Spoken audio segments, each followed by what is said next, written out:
بخاری شریف میں تجارت کے حوالے سے باب چل رہا ہے، اگر بندہ تجارت بھی کرے اور ساتھ دین کا کام بھی کرے، اجرت لیے بغیر رہنمائی فرما دیجیے۔ یہ اجرت لیے بغیر میرے لیے لکھا ہے کہ بغیر اجرت لیے آپ رہنمائی فرما دیں۔ انشاءاللہ میں بغیر اجرت لیے ہی بتاؤں گا، بخاری بھی بغیر اجرت لیے پڑھاتا ہوں الحمدللہ۔ ان اجری الا علی اللہ، اجر مجھے اللہ دے گا انشاءاللہ۔ سمجھ گئے؟ بالکل کر سکتے ہو بھائی، دین کی خدمت بھی کرو، تجارت بھی کرو۔ یہ تو میں سبق میں بڑھا رہا ہوں، لڑکوں کو سمجھاتا ہوں، اور ہمارے سمجھانے کی برکت سے بہت سے طلبہ تجارت میں آئے ہوئے ہیں اور بڑے بڑے اچھے تجارت کر رہے ہیں، مضبوط۔ ایک طالب علم نے اس کے گاؤں میں، وہ کہتے تھے ہمارے ہاں عالم بناتے ہیں تو پھر کہتے ہیں کام نہیں کرنا ہے تو دنیا داری ہے، ہم نے تمہیں عالم بنایا ہے، تمہیں عالم بنایا اور تم نے دنیا کمانی شروع کر دی۔ جاہل لوگ تجارت کو دنیا سمجھتے ہیں، حالانکہ تجارت بھی عبادت ہے۔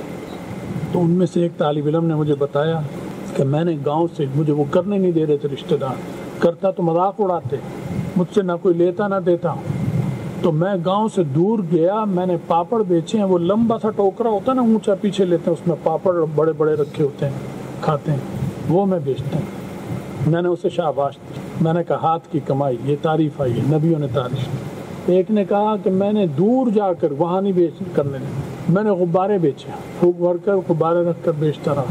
میں نے کہا شاباش، تو نے صحیح کیا، کرو دین کی خدمت بھی کرو، تجارت بھی کرو۔ سمجھ گئے بات؟